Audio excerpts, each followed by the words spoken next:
I don't know if I may have to run him out during the show. So, Why? You had to take a dump or what? well, I don't know if he might or not. We don't know if he's getting the dementia stuff or whatever. So we'll have to see there. But anyway, hey Fish, we are live. I was just talking about my doggy Nike here. Hey, what a great opening weekend for the XFL. I got to tell you, I watched it, and everything you said hit the nail right on the head.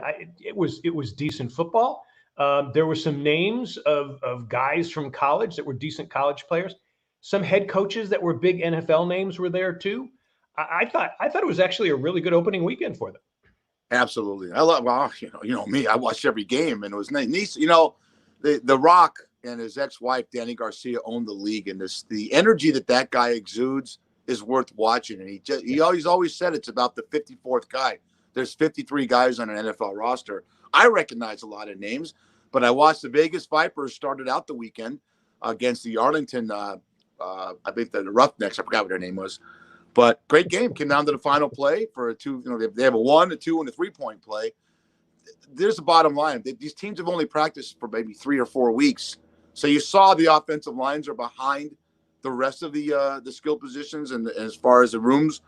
But I was impressed with the level of play. And I was impressed with the crowds. San Antonio, 25,000. DC last night. The DC Defenders played the Seattle Sea Dragons. And good crowds and good games. Yeah, I agree. I thought it was. I love the onside kick changes. I think that's really good. It helped the St. Louis Battlehawks. They had a comeback win against San Antonio.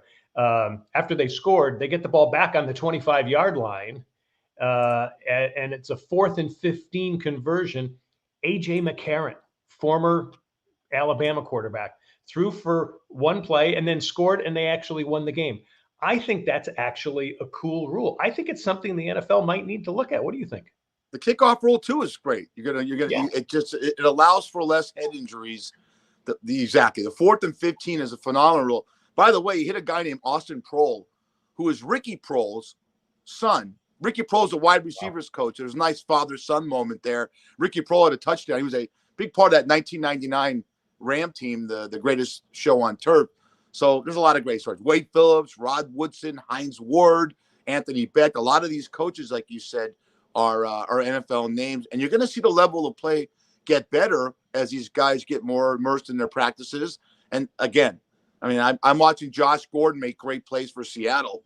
Here's a name we all know. He played with your wife's team, the Cleveland Browns. I'm into spring football, and I'll end it with I was very impressed with the first weekend. Absolutely. Right with you there. All right, folks, welcome to Daily Fish, coming to you from Vegas and Myrtle Beach. I'm John Daly. He is Eric Fish Snyder. You got questions or comments, drop them in the chat box. Or if you're not watching us live, email us at dailyfish1@gmail.com. Hey, Fish, did you get the tampon that I sent you? Yeah, it was great.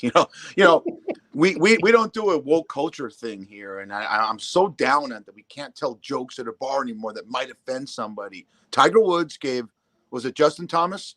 Yep. A tampon. And the inference was either you're a woman or you're a pussy. That's it. And everyone didn't want to say it. We'll say it here on Daily Fish. I don't think he did it to get any video coverage of it. But where he's an idiot. Two reasons why Tiger's an idiot. One, when he used to stay in hotels when he cheated on his wife, you walk into a bar and pick up on a girl. You always have your assistants do that for you. All right. Two, there's cameras everywhere. John Daly writes books about cameras everywhere. Check out, we do shows on cameras. How do you not know that someone wouldn't pick that up? Yeah, I agree. I would say, and I understand why it's sexist and demeaning to some women. And at the same time, too, I would say the same thing to Tiger. I like what you do because your relationship with JT and the guys is great. And that's the way I act when I'm playing golf with the guys. The problem is that the audience wasn't just JT. The audience was the crowd. And also, I would say to Tiger, you also had the TV audience. So he definitely had to go and, he had to apologize. Now, on the other hand, I spoke to some friends about it. We were out with a bunch of guys and gals that we play golf with. And none of the women were upset with it. They actually thought it was very, very funny. And here's the thing is that I'm going to guarantee you this.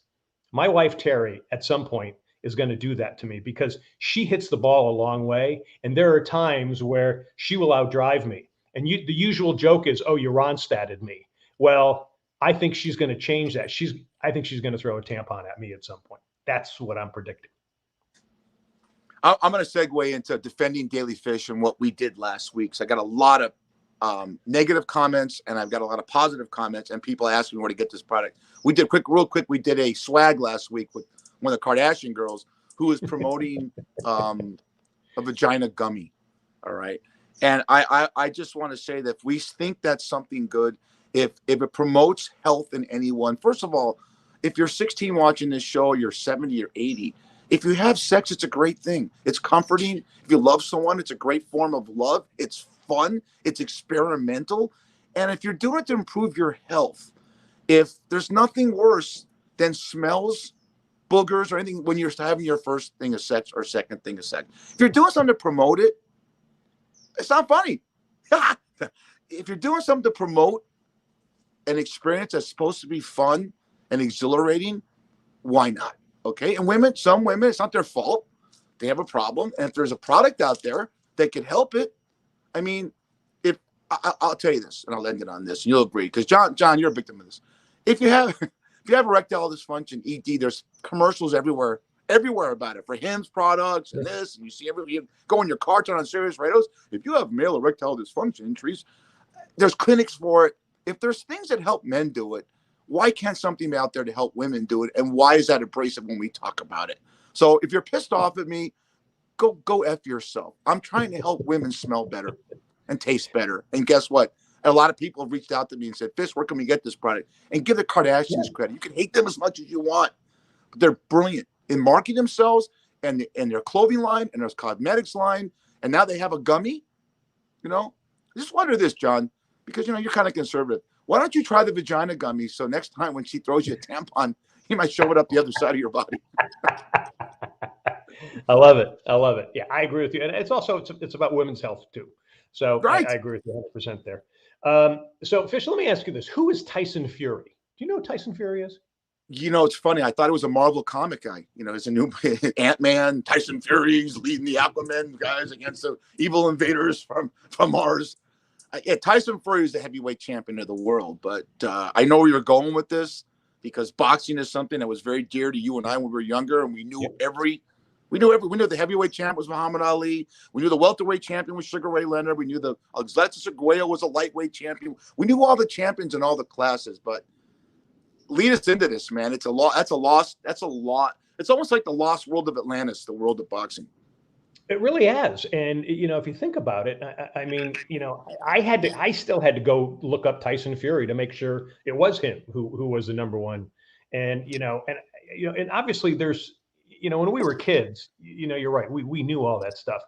I think there's some big reasons. First, I don't know that there's any more superstars in boxing. We don't have the Muhammad Ali's anymore. I mean, really, Mike Tyson was kind of the last one. And, and Mike, had a little, crazy reputation as well. I think some of the boxing promoters, I think, hurt the game. Mixed martial arts and UFC is much more popular now, especially with the younger generation. There's so many other sports to watch now that I think are probably more exciting, and that would include the UFC. And then I think the fourth reason is just the violence of it, even though the UFC, I think, is even more violent and more scary. And I think people are just there are people that are turned off by it. I mean, there are, would you let your kid go into boxing no, you probably wouldn't. You wouldn't even let your kid go into football. My parents would let me play football. So I think those are some of the reasons there that it's changed, but it's a different world from when you and I grew up. Yeah, it is, man. First of all, I disagree with you. Boxing is actually an art. I took boxing class. It's an art. It's controlled, trying to jab, get the knockout. So as far as being as violent, not even close to UFC, and then what Dana White's promoting with the slap contest, which is huge, blowing up. We're a more violent society. So the UFC is taking over boxing. That's why it's lost. We'll have a guy named John Hyatt on the show who produces the boxing show for years live here in Las Vegas. And he's a big, big advocate of boxing, but he realizes also that the UFC and the MMC and even wrestling is taken over And like you said, you hit the nail on the head. Also, there was personalities in boxing when we were young. Muhammad Ali was the greatest personality probably in sports history. Yeah. He was a boxer, heavyweight champion. He was an ambassador for the United States for many countries. President sent him over to talk to Arab nations that we couldn't get dialogue with. Doesn't happen. I mean, I can't name you one boxer that's a real big personality, except Vitaly Klitschko. Klitschko is a mayor of Kiev in the Ukraine, and he's done great stuff, and he was a heavyweight champion. But it's too bad. I hate when I see sports that were so popular when we were younger go away. And it's also, the analogy is before my mother became a costumer at Paramount Studios, she was a travel agent. All right, travel agencies went away with the internet. So as things get, libraries, I'm seeing libraries closing left and right. That's a political thing, because people just they go online and get a book. Yeah. You want to read something about Ben Franklin? Go online, send it to your Kindle or your computer. So that's a whole other story for another time. I used to love to go to the library. Remember those little cards you looked at to get the? Oh, sure. You're looking for Robert Frost. You go to the F's, and you had to have that little thing that said you have to have it back in 2 weeks to stamp. You were late on returning your book. That's a fine. So, yeah. Well, and it's we got to give up. We're losing our history, John. We're losing our history, and but I love the art of boxing. That, it also means, and I agree with you, but it also means things are moving on, because we're actually probably, hopefully, making things more efficient and better. We're changing as far as things, which leads to talking about sports records. I mean, you and I talk about sports records all the time. Do they matter anymore? I mean, because things, sports has changed dramatically. Do you think sports records are still the same? Can we still compare and contrast from today's to the past? I think we're losing a little bit of that. What do you think? I'm with you. I first of all, if my dad was alive, God rest his soul, he would say that Jim Brown's the greatest running back of all time, because he loved watching Jim Brown play. If you're watching this and you saw Jim Brown play, I'm too young. John, you might have seen a couple of years of this guy play. No, I saw him play. Yeah. You can't compare eras. That's one thing I can't stand. You can't compare stats, because in every sport, guys are bigger and stronger. But where I have a problem, baseball is great because I don't know. You'll tell me this. I don't know when it went from 154 games to 162, but it was at least 35. 1962 was the first year. Okay, so great. So all the records based for the last 50, 60 years are in the same category of games. Same with basketball and same with hockey. I brought this subject up when we had a little meeting about it, is because football, and everyone's talking about the NFL went from 14 to 16 games in the late 70s, and now it's 17 games. And I don't think that if a guy gets the rushing record and he does it in the 17th game, is there an asterisk next to it? I think so, because the game was so long that for 16 games for 30, 40 years that you have to, but they don't do that now. They'll say, okay, well, this guy threw for 5,200 yards and the record was 5,100 in 16 games. I think it deserves an asterisk, but I'm probably just a hater when it comes to that. Well, let me give you another asterisk that could be happening really soon. Do you know who Antoine Davis is? You ever heard of him? It's a basketball player, right? Right. Basketball player. Yeah, I think so. Yeah. He could very soon be the all-time leading scorer in college basketball, surpassing, get this, Pistol Pete Maravich. Now, this kid is good, but he's no Pistol Pete. He's a senior at Detroit Mercy. He's only about 150 points shy of Pistol Pete's 3,482 career points. He can probably do it in Conference USA tournament. He's going to need those games. They're going to have to go. They're not that good of a team. They're not going to make the NCAA. He is definitely a prolific scorer, but he's playing in a Conference USA. He's not playing in the Southeast Conference of the Big East, but compare him to Pistol Pete. Pistol Pete never played in the three-point era. If he did, he would be incredible to see how many points he would have had. In 1969, when there was just 2 points, he averaged 44 points a game. According to some research, he could have had 60 points in that. So, to me, and I hope this kid gets it. Even though it's going to be close, depending on how many games he has. And he's a good ball player. Don't get me wrong. But I think there's got to be an asterisk there. The fact that Pistol Pete didn't play in the three-point era. What'd you say about that? Well, let's inform the audience. Pistol Pete Maravich, for the younger viewers and listeners, was Magic Johnson before Magic Johnson. It was that great. The way he handled a basketball reminded me of a guy that you went to your college, for our older viewers and listeners, named Ernie DiGregorio, went to Providence. There's a way these guys, Magic Johnson, Pistol Pete, and Ernie D, handled the basketball with such grace and agility that it opened up the lanes for other guys to make shots. And that's, you got guys nowadays. I mean, Steph Curry's phenomenal. But so when you compare anyone to breaking Pistol Pete Maravich's record, it's a huge record. And it's a record. I mean, I don't care what conference you're in. Conference USA, if you break a record, you break a record. I mean, it's Conference USA is still Division I conference, correct? Yeah. Oh, yeah. Division I. Yeah. Yeah. Break the record, baby. And they've got their conference. So if he does, great. So the problem is the team's 13 and 16. So, they're not going to the NCAA. They're not going to the NIT. So he's going to have to do it in the conference championship. And they're going to have to hope, because I think he probably needs about 3 or 4 games of, probably about 35 points or more in each game. But he's a good player. If you get a chance to go take a look at him, he's a really, really good ball player. All right. Speaking of which, Fish, when you're watching games, do you ever tune out the announcers? Again, this pisses off a lot of our listeners and viewers, but we always refer to the past, the Kurt Gowdys and the Pat Summeralls and the Vin Scullys. And even in the past, these guys had more personalities and they had more sense of humor. And Howard Cosell used to drink in the booth during Monday Night Football. He threw up on Don Meredith's boots. You can't, and the guy smoked cigarettes on the sideline. There was a more guy in a bar, like a podcast is, 2 guys in a bar talking, 2 guys in a booth. Yes, because if I'm watching a Raider game and I'm a junkie Raider fan, I know the team better than they do. They go and prep for 3 or 4 days. That being said, there's great announcers out there, but I've never watched any sport event for the announcer. I never got excited for an announcer because I'm more into the game. That being said, I think the analogy I'll give you is that you watch all these sports shows in the morning, John, from First Take to Colin Cowherd to Shannon and Undisputed with Shannon and Skip Bayless. They all try to outdo each other and say something that'll get you interested and glue your eyes and have you and I talk about it on a podcast. Whoever's doing a podcast. Yeah. Same thing that I see it now with announcers right now. They're trying to catchphrase. They're trying to do something. They're trying to be cool. The lost art is, and Tony Romo had it and lost it. Greg Olson had it in the Super Bowl.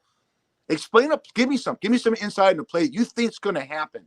And when it happens, wow, that's because you played the game and you knew it. Give us a funny story. When Bryan Cranston talked about Vin Scully, it was phenomenal about the storytelling. That's it. Yeah, it's a lost art. Yeah, and I would agree. I would put Vin Scully in there as the one I would watch or I would listen because of Vin Scully a little bit more than even the game. I don't tune in. Again, I was in the broadcast business, so I like to see how certain broadcasters are going to portray the game. Now, here's what's really interesting. My mother-in-law, Sarah, again, she's 91. She turns off the sound for every game. She does not listen to anybody. I'm kind of like you. I don't have a lot of grievances with too many broadcasters. And you mentioned the Tony Romo controversy. I agree with it. The first year, I think he was brilliant, but lately he's become more of a fan, not an insider. And I think he does need to study a little bit more because he's away from the game. That actually bothers me about Tom Brady taking a year off. He's going to be a year off, not sitting in the room looking at videos, going over, Omaha and stuff like that. So at the same time, too, you go back to, like, for instance, I love Gus Johnson. And everybody goes, oh, he's too much. No, he's not. He's perfect. He gets excited like we do. He gets excited about both teams. So I like Gus Johnson. But I love Olsen. I think Olsen's really good. And his partner, Kevin, what's Kevin's last name? Kevin Burkhardt. I don't know why I keep forgetting his name. I think he's great because he stays out of it. And they talk too much. They all talk too much. Chris Collinsworth talks too much. I talk too much. It's always, you have to make, and what these announcers do in all sports, they explain sports to you that you already know. Chris Collinsworth, I love the guy. True. But there's guys that'll go, you know what? There's 2 minutes to go in the game. It's a 4th and 3. If they don't make this conversion, the game's over. We know that. We fucking know that. You got to stop treating the audience like they don't know what they're looking at. Okay, so most people watch football, and the casual viewers don't care. They're either into fantasy football or they care about their, they care about their fantasy leagues, or they're betting on the game. So I agree I'll with give you. you, Gus Johnson's great, but every play is exciting to him. He goes, it's Well, 4th and and I 3 enjoy for the. that. You get. I He's think joking. It's 4th down and 3 for the Longhorns on the A&M 32-yard line. A run up the middle. He got it. Oh, okay, get easy. Just a run up the middle, Gus. Yeah, great. I get you're right. The stating of the obvious. I get that.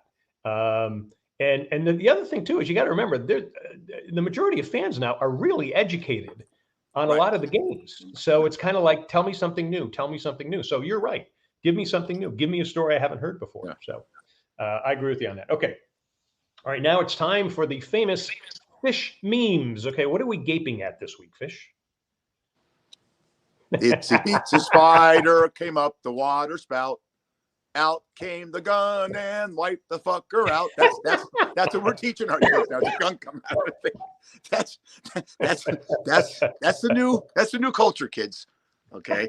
Look at this. I don't know if this is Pocahontas or Mona Lisa, but they're definitely on meth. Oh my gosh. Wow. Oh my gosh. Is that Mona Lisa or Pocahontas? I can't tell. I think it's Mona Lisa. Okay. Or it's supposed to be anyway. Wow. Boy, even gorillas are. That's a baboon. That's a baboon with a big belly. He just can't see his penis envy. It's very, very, very. Actually, we're gonna have a little story about that later. But he hasn't seen his what in 3 years. Horrible. Look at it. Speaking about penises, look at this guy. Never sniffed Viagra. He's got a nose. There was a guy named Jimmy Durante, used to be a comedian many, many years ago. If you knew Susie like I knew Susie, oh, look at my nose. That's what he talked. Look at that nose on that guy. My God. Yeah. That's the kind of guy, if that was a friend of mine, I would say, go outside, Joe. Why? What's the weather in San Diego? He's 78 Marine layer, Oh. Wow. Can you imagine that? Wow. Imagine walking out. Yeah, that's a leg coming out of a lot of toilet stuff. Imagine a leg coming out of a toilet and you think, okay, where's the rest of the body? But I thought that was kind of cute.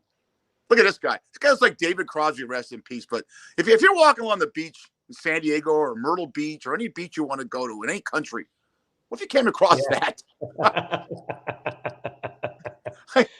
Cross between a mermaid and a whale.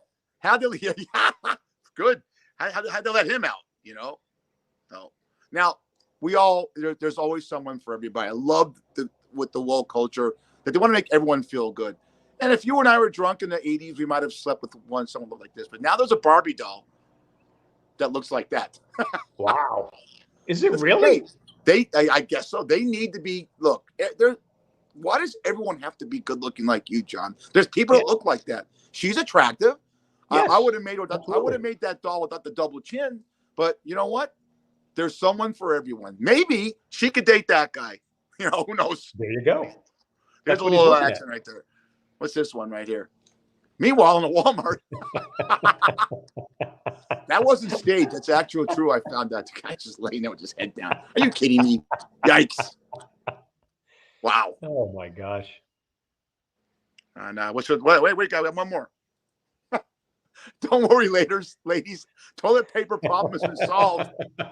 And you don't need a gummy for that. It's one of those blow dryers you see in a restroom, and she's picking her skirt up and picking her leg up and drying off. So, hey, you know what? Whatever you really have to do to make it work. And I got one last one for you. We're talking about the Raiders, and in 15 days, we'll know whether or not franchise tags and trades can be consummated.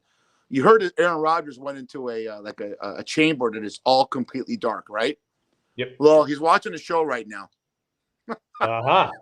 That's who it is. Hey, Rod. That's it, brother. That's great. And those are the fishy memes. All right, folks, thanks for joining us here on Daily Fish.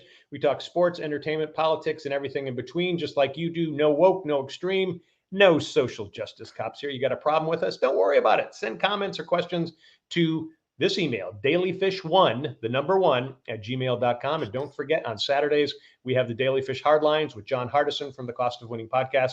with betting news and sports betting tips for you as well.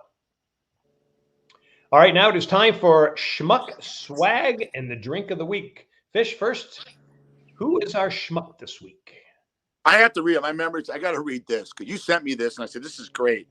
So it's a lending company filed a lawsuit. I had to read this last week against a California-based lawyer, alleging she took $10 million in loans for fake clients to fund a life living in and she's living in a Las Vegas hotel and gambling 24/7 for 6 months of 2022. If you want to fact check me, look up LDR International. That's a lot. It's a schmucky move. It's a ballsy move, but wow. I mean, come on. I mean, how does who's the schmuck? The LDR or the woman that did this? I'm not giving her name out. So, wow. All right, Fish. Let's see who's got the swag. Who are we going to be toasting this week, Fish? Well, we lost some people. I'm gonna go for. I got a lot of them. You're gonna come up with one too. Let me get this icon for you.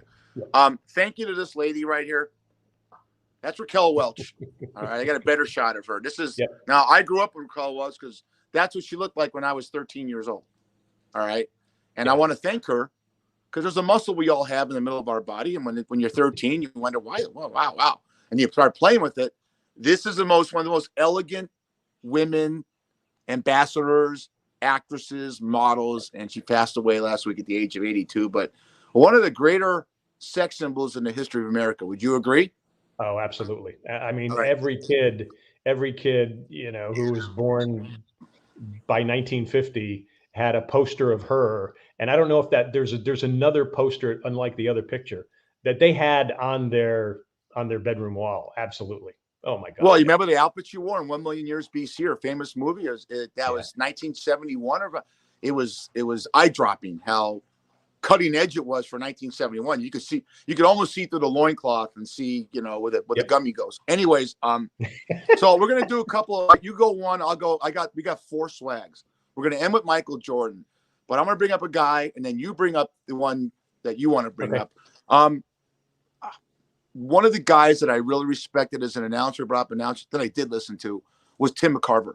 Tim McCarver passed away a couple of days ago, and he would tell great stories about Bob Gibson. Bob Gibson, one of the great Hall of Fame pitchers, will go when pitchers do catchers do this, 1, 2, 3, fastball, curveball, slider, and Gibson will go like this. He call him up and he says, "If you don't catch the ball, I fucking throw you. I'm gonna hit you in the nuts with the next. It's gonna bounce on the plate and hit you in the nuts." We told great stories about Bob Gibson, but Tim McCarver, because he was an announcer for many, many years with Fox Sports and did a lot of games with Joe Buck before John Smoltz took over. So rest in peace to him. Give me another one, John. Well, let me add on to Tim McCarver. I actually played in Yogi Berra's celebrity golf event, and I was paired with Tim McCarver. So I had a full day with him. I got to tell you, one of the nicest guys in the world. Just a sweetheart. The way he was on camera is exactly how he was in person. He did tell those kind of stories about Gibby, but he also said Gibby was a great guy. And I met Bob Gibson too. I spent time with him at another event. He was a great guy as well. Rest in peace as well. Here's the one I'd like to add as well. Richard Belzer, comedian, cop actor. He died this weekend at 78. If you get a chance to read some of the obits, he had some heart problems and he knew he was dying. And his last words were 4-letter words, really being pissed off because he did not want to go. Say one. Just say one. Say one. One 4-letter word that he said. Say it. He said fish. And so at the same time too, I thought he was a fabulous actor. I thought he was a funny comedian. I loved watching him on all the cop shows there. So he's the other one that I had there too. Let's end it with this swag. This guy's the greatest. Look at that. Read that. Michael Jordan to donate $10 million to Make-A-Wish. I mean, that's a lot of money. It's a lot of money anyways. But to do that is just, and he does that a lot. And Michael Jordan doesn't publicize a lot of things that he does. That came out and he wasn't, happy about all that coming out. But kudos to him. That's a swag move. Okay, before we go to the drink of the week, also, there's a new movie coming out called Air that Ben Affleck is doing. And it is getting really good reviews. It's not coming out until I think like April. It's getting really good early reviews because they don't even show Michael Jordan in it, and it's about his family, and it's about how Knight with Nike turned around that company by betting on a kid coming out of North Carolina who hadn't done anything yet, and they knew exactly what it was. And it's all and Affleck, the way he described it's all the behind the scenes stories you've never heard before and how difficult it was. I am dying to watch that. I think that's going to be great. Let me jump in. The story is that Affleck actually plays Phil Knight, and Matt Damon plays one of the salespeople that tries to sell Phil Knight on Michael Jordan and bets his whole career that this is going to be the guy to turn the company around. It's Sonny Vaccaro. It was Sonny Vaccaro. And Sonny Vaccaro lived in Vegas for a long time. He was there doing he would do all those, they'd bring the kids in the Nike tournaments there. So so it has a lot of great Vegas connections as well. But I'm dying to see it. But yeah, you're right. You nailed that as far as figuring out. But Affleck, I'm dying to see this. I think it's going to be great. All right, what's our drink of the week? You're drinking it. I just got a text during the show that I got to work tonight. So this is Trace Generations and coffee, but actually with me, it's orange juice right now because I'm drinking. But John's drinking Trace Generations and coffee.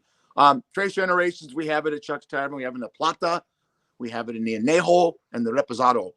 A great tequila. John brought up something in the Cranston show about mezcal on coffee. Yeah. So when I always throw a little in my coffee, so go for it.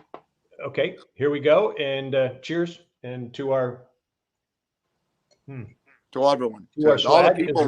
Rest in peace, Belzer. Raquel. Absolutely. Raquel, thank you for many moments. Thank you for educating you. Yes. Thank you for the towel and lotion sales up in 1973. The Daily Fish Drink of the Week is sponsored by Shuck's Tavern in Vegas. Great seafood and drinks in 2 locations. Head to Shuck's Tavern on North Durango on the northwest side of town in Vegas, where fish is there overnight. Even tonight, you can do it tonight. Say Daily Fish Podcast.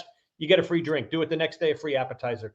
That's Shuck's Tavern. Check out Shucks, Shucks, Shuck's Tavern on Facebook. And Fish, before I dive into it, on Undercover Jet Setter, my travel, food, wine, and mixology show, we actually have a ton of coffee booze recipes, and I'd love to get that because we do a Mexican coffee that's kind of similar to it. So if you go to Undercover Jet Setter, just go on YouTube, go to Undercover Jet Setter Coffee, and we've got about 10 or 15 coffee recipes for you there too as well. So take a look at that. Nice plug. Way to build your brand, John.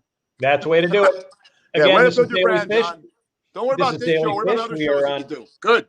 What else? Facebook. Banyan Hill. What else you doing, John? I'll tell you many other things. Yeah, all right, folks, we're Daily Fish, and we're on Facebook at daily.fish.5. You can subscribe there. Also subscribe to us on YouTube. You can listen to us on Spotify, Apple, iHeart, Stitcher, and Amazon. Watch us on Facebook at Myrtle Beach Golf Channel and Myrtle Beach Grand Strand Life. Check out Daily Fish on YouTube and Wingding TV and also Hey Vegas TV. You can also check out our posts and our news postings that we have on Daily Fish on Twitter and Daily Fish on Facebook. All right, folks, we're going to jump into a little bit of controversy here. I got to tell you, Fish, I think America is getting a little scary. I mean, there were 4 people shot, 1 killed last night in New Orleans during a Bacchus festival. We've had more than 1 mass shooting each day this year. I got to think it's kind of scary down here, but I got to think it's pretty scary where you are in Vegas. I mean, do you think about this? Yes. Rich, in my work, I think about it. I think about it all the time, but what do? We don't do anything about it. We talk about it. We've had it on people on it. We talked about it on the show. We're not doing anything about it. So if you ask the people that are big gun advocates, they think everyone should be armed and they should sell things like the Old West. And that's may what be coming to. So there's no sense of talking about it since we don't do anything about it. When every president stands there in front of a podium and said we got to ban assault weapons, they don't do it. So who cares? If you're not going to do anything about it, and you make fun of other countries, I tell you, I have my nieces call me from Australia, and I go, "Hello, Uncle E. How you doing?" They call me May. How you doing, Mike? We can't move to America because we heard that there's too many mass shootings that night, and they've had a mass shooting there since 1988. You know what gun people will tell you? If we got rid of guns, people would take knives to each other. And they're right. We are a violent society. We talked about boxing earlier. Now the UFC and slap fighting is happening. And I get up frustrated because being the greatest country in the world, we're never going to do anything. Not in our lifetimes, John. We live in our 30 years that we will never tackle the gun problem. Never. There's too many. There's 100 million black market guns out there. How are you going to look at the background check? The guy that won at Michigan State University, right? He was a felon. Couldn't pass the background check. Someone gave him a gun. You know? I don't know. It's frustrating because as a society that's not a third world country, you think you can fix things. And you try and fix things. You're always about technology. What technology does John Daly have to fix this? There's none. Well, they're working on some where you'd have to, if it's your gun and you're registered for it, only you can shoot it. And they're trying to work on something like that. Is that there yet? No, it's not there yet. To me, it's gone way extreme. I'm actually for the Second Amendment. I'm okay. I'll give you a great story. I was actually hosting an event. This was in the Hollywood area. I was emceeing the event, and as the event was finishing, the woman who became a good friend, who put it on, I said, "Well, let me walk you to your car since it's kind of late at night." She goes, "No, you don't have to." And I go, "Well, no, I'm more than happy." She goes, "No, you don't have to." And I think she thought I was trying to hit on her, or I was trying to. And so I said, "No, I feel kind of, I wouldn't be courteous." And she goes, "I have a gun. I'm okay." And I thought, oh, that's really good. Now, she became a good friend, and she began talking to her. She goes, "I'm out late at night doing different things." She says, I want to be packing. And I go, man, I get that 100%. My problem is that you just can't be carrying a semi-automatic weapon. That's the thing that gets me. Those are guns of war, and that was not part of it. And everybody goes, no, it says in the Second Amendment about, having a militia that you're allowed to do that. And so, okay, well then fine. It never said anything about refrigerators. I think we should all get rid of our refrigerators in our houses.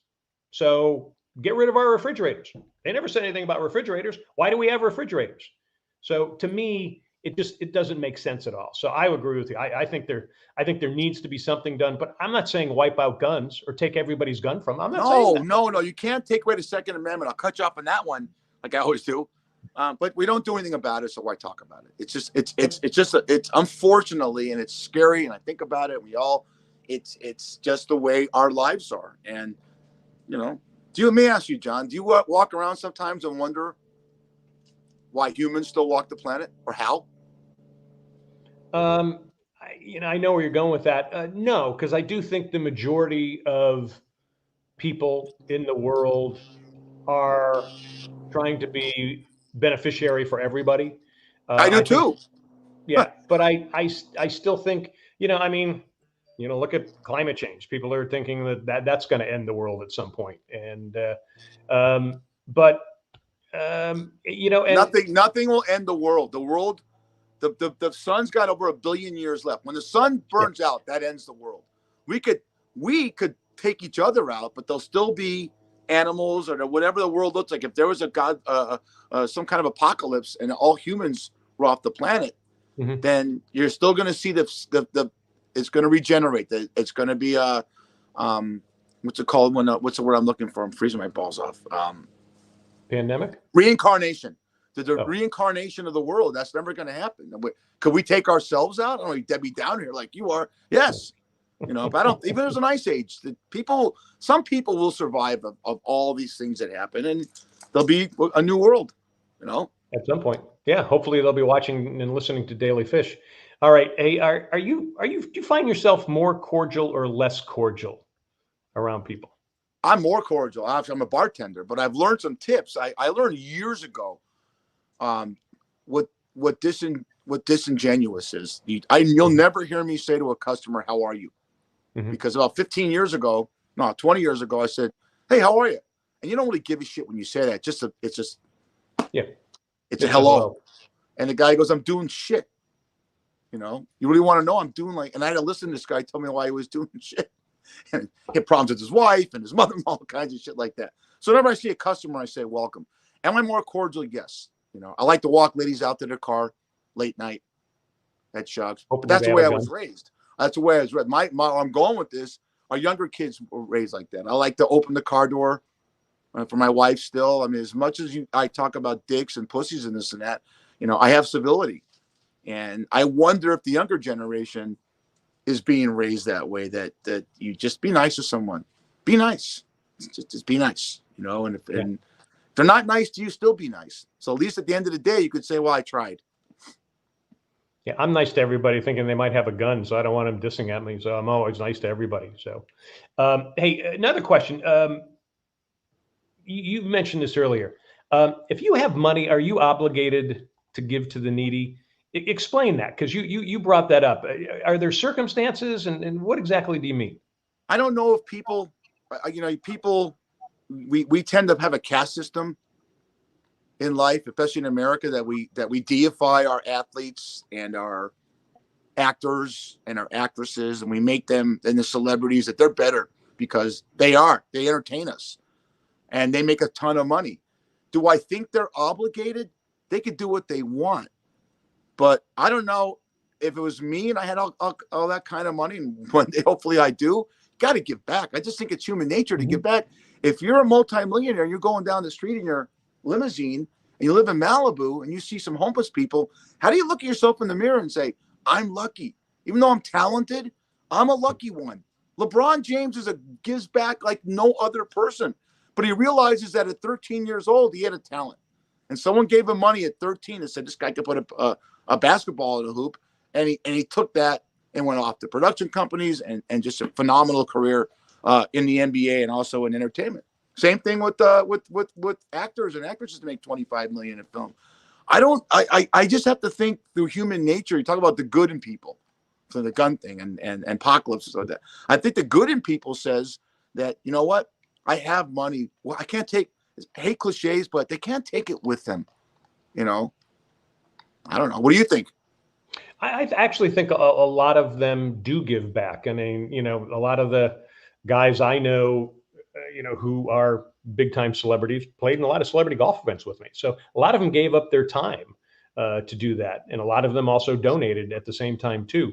I always think that and I always remember the one the one story when I was in Vegas when I was a news anchor there. We had the story.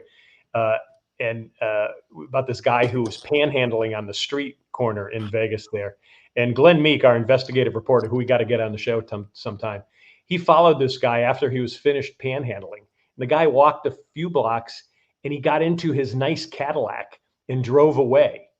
And it was a fabulous story. But at the same time, too, it's a good lesson for people, is that you should give. But I would say make sure you're giving to a reputable nonprofit that you know. And then I would also say donate your time. I mean, if you don't have the money or you don't want to do that, donate your time. I mean, I try to do that to a lot. I'm seeing in a big event for a children's museum in planetarium coming up really soon. See, and that's nothing to bark at, let me tell you. So, but that's the way I would do it. All right, Fish, you teased this before. And I know you've been investigating this. You've been doing some, extra work to really get your hands into this. And it's a topic very near and dear to you. Can you talk about it? Can you unzip it for us? Yeah, USA has said USA Today did a study, or they found a study that from 1942 to between 2021. 56,000 men have been tested and found out that the average penis size has gone up 24% in the last 29 years. And my take on this is, who are they? Who's the 56,000 men? Are they a certain race? Are they, They're not in Ireland, that's for sure. You said it, I didn't. But I think that's great. The only thing I could say is, if the last 29 years, if penis size went up 24%. Could you imagine what my son's 30 and 29, if he's 59, his dick's going to grow up 24%? How great is that? That when you're 60s, you're going to look like John Holmes or Chocolate Thunder. I think and the fact that we have researchers that do this kind of research, I love this country sometimes. Well, and you got to think with all the Viagra and all those, it's probably just hey, they're just stretching it more so it can grow longer. So that's probably a good thing. So I'm glad you uncovered this, Fish. And do you know anybody who was in that test? Who? No ED products for this motherfucker. But look, I think it's great. Imagine that. Hi, honey, I'm getting paid $1,000 by the Johnson Company to go over and have them measure my Johnson for the next 29 years. So it's great. That's great. That's why they call them Fish. All right, folks, we are Daily Fish coming to you from Vegas and Myrtle Beach. We hit sports, entertainment, politics, and as you just heard, everything in between. Again, we're on Facebook at daily.fish.5. Watch us on Facebook at Myrtle Beach Golf Channel, Myrtle Beach Grand Strand Life. You can check us out on YouTube and Wingding TV. We're also on Hey Vegas TV at heyvegastv.com. You can listen to us on Spotify, Apple, iHeart, Stitcher, and Amazon. Also use all those channels to hear our interview chats with our special guests throughout the week. And we also have the Hard Line coming up with all his betting advice. That'll be on Saturdays, so make sure to tune in and get that as well. And also, if you have any questions or you have any responses, email us at dailyfish1@gmail.com. Now, I got to tell you before we go, Fish, you and Hardline really dissed hard on me when I wasn't there last week because I had to go. I was getting a bikini wax at the time, so I missed the broadcast. So I had it scheduled and I didn't want to miss it. But you guys were dissing on me, like I get scared all the time when you start talking about things. Do I really do that? You just do this. You go. You make a thing like you'll bump back. Like if I bring up something because you're all into your brand. It's funny when we talk on the phone, John. I'm gonna put him under the bus right now. He'll throw F-bombs and S-bombs and stuff like that. But when we come on Daily Fish, which you could say those things. There's no FCC regulations against what you could say. Yeah, you can go in Facebook jail or YouTube jail if you show a video that they don't want or you don't have the rights to. But other than saying the C word, see you next Tuesday, you can say anything, And I have a fucking potty mouth. I know that. I try and say less shit. But, John, you bring up a subject matter. And when I brought those, go look at the show, John. When I said vagina gummies, where's he going with this, And look, we both can't be the same. You could be the proper choir altar boy. And I'm the guy down the street that wore the leather jacket and smoked a cigarette and banged your sister. Well, just if you just think about it, I'm indoctrinated. I'm indoctrinated with the FCC because I started on camera in 1984 and I followed the rules because I didn't want to get thrown out. And I talked to you about, you had to follow the contracts as well of what the stations were telling you couldn't say. So for the most part, John, and I'm the executive producer of this show. You could curse. People want you to curse. You didn't know that a peach looked like an asshole. You didn't. And that's the funniest thing. Matter of fact, don't let me do all the cursing. We can't be the same on the show. We got to be opposites attract. If I started cursing, everyone's going to say, "Oh, you're Fish." No, you wouldn't. No, I'm only one Fish. I'm vile and crude, and I'm a good guy, great man. But I mean, you're and I'm not saying, like I said, you went to go get a bikini. You never got a bikini wax. I know what you were doing. You were golfing. You had to be golfing on last Saturday. What? I was golfing. I was in an event. Yeah. So you gave up a chance to be on camera to golf. I know. Hard to believe. All right, let's get out of here. All right, big boy. Hey, appreciate it, folks. Thanks for watching us. Daily Fish. We come to you from Vegas and Myrtle Beach.